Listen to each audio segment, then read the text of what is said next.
And he has been concerned ever since that time that the gospel would continue to spread out to other sheep. Și întotdeauna a fost preocupat de faptul ca și alte oi să poată auzi vocea lui. When others have been reached, când unii sunt atinși cu Evanghelia, there are still others to be reached. Încă mai sunt alții care trebuie atinși. The heart of God never rests in this respect. Inima lui Dumnezeu niciodată nu se odihnește când vine vorba de a atinge pe alții. He is always looking for other sheep. El întotdeauna caută alte oi. And in the 15th chapter of Luke, și la Luca, la capitolul 15, there is a story which you are all very familiar with. Este o relatare cu care sunteți toți foarte familiarizați. About the shepherd. Din nou despre păstor. And he said that if a shepherd has 100 sheep and he loses one of them, și acolo se spune că dacă un păstor are 100 de oi și pierde una dintre ele, he leaves the 99. Le lasă pe cele 99. I think it's interesting to see where he leaves them. Eu cred că este interesant să vedem, să observăm unde le lasă. We have a song in English that says they were left in the shelter of the fold. Noi avem un cântec în engleză care spune că au fost lăsate la adăpostul staulului. But it's not true. Dar nu este adevărat.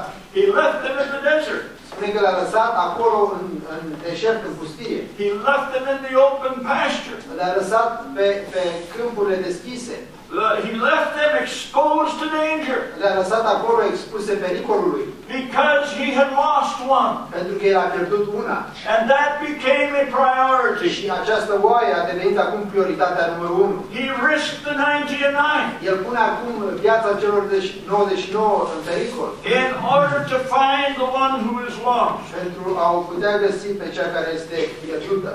Lost sheep are a priority with the good shepherd. Oile pierdute sunt întotdeauna o prioritate pentru păstorul cel bun. There is no fence here around the 99. Nu se află un gard apărător în jurul celor 99. They are in an open field. Sunt pe un câmp deschis. And we see this principle throughout the history of the church. Și vedem principiul acesta de-a lungul istoriei bisericii. We see it from the beginning of the gospel. Vedem de la începutul Evangheliei. Jesus calls two fishermen. Domnul Iisus cheamă doi păstori. They're busy. Doi pescari, ei sunt ocupați. And they are mending their nets. Și ei își dreg mrejile. They're helping their father. Ei ajută pe tatăl lor. But Jesus comes and he says, "Follow me." Dar Domnul Iisus vine și le spune, urmați-mă. And I will make you to become fishers of men. Și vă voi face pescari de oameni. And they leave the boat. Și îi părăsesc corabia. They leave their father. Îl părăsesc pe tatăl lor. Because it is a priority to go to fish for men. Pentru că este o prioritate să meargă să pescuiască oameni. It is a priority over their occupation. Această prioritate era mai presus de ocupația lor. It is a priority over their parents. Este o prioritate mai presus de părinților. Jesus has called them to fish men. Domnul Iisus îi chemase să pescuiască oameni. And they must leave all in order to do so. Și pentru a face asta trebuie să părăsească totul. This is a priority. Aceasta este prioritatea. I really don't understand a Christian parent. Nu înțeleg pe creștinii, pe părinții creștini. Some of them at least. Cel puțin pe unii dintre ei. I've had one desire ever since we had the first children. De când am avut primul copil, noi am avut o singură dorință. I say children because our first two were twins. Și eu zic copii pentru că primii au fost gemeni. And I had one desire for them. Și am avut o singură dorință pentru ei. And that they would serve God. Și aceasta de a-i sluji, ca ei să-L slujească pe Dumnezeu. I was not concerned as to what their occupation might be. Nu mi-a păsat prea mult care avea să fie ocupația lor.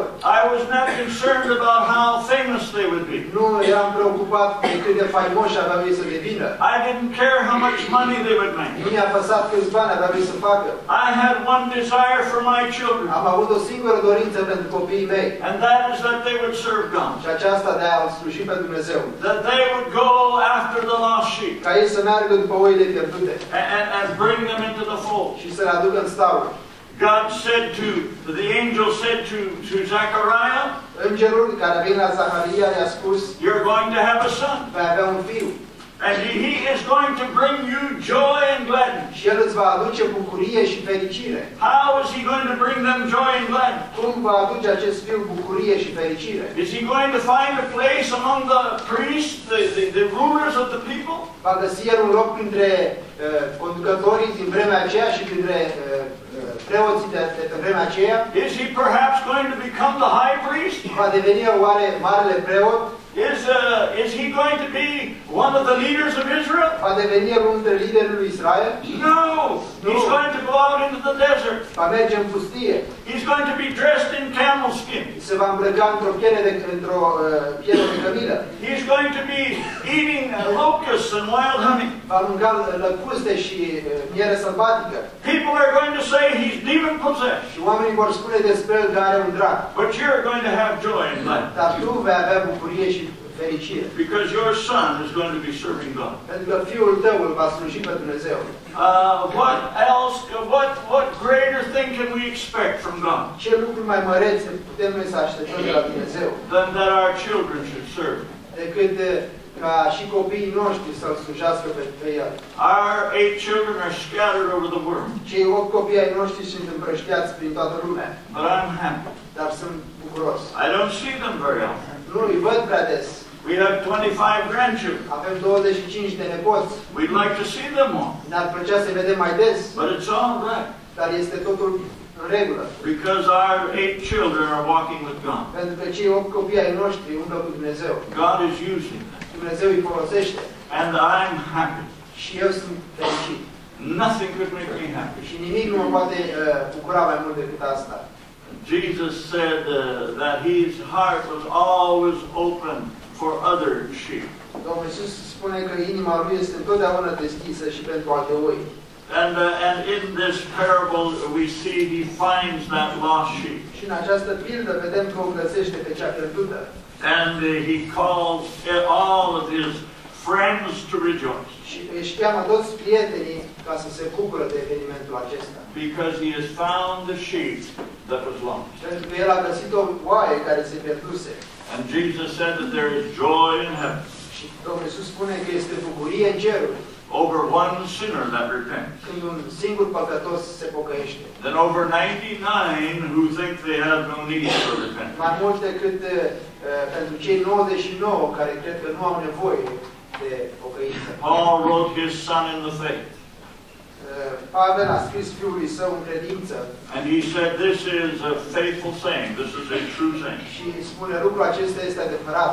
And everyone should accept it. Și orice persoană trebuie să accepte lucrul acesta. That Jesus Christ came into the world to save sin. Că Iisus Hristos a venit în lume ca să mântuiască pe cei păcătoși. His heart is always open for others to come. Inima lui este întotdeauna deschisă ca și alții să poată veni.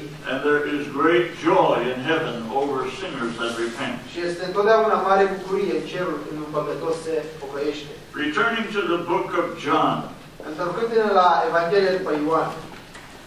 In chapter 4, la capitolul 4, we see again the Lord has other sheep. Vedem că din nou Domnul are și alte oi. Now, the people of Samaria are a despised people.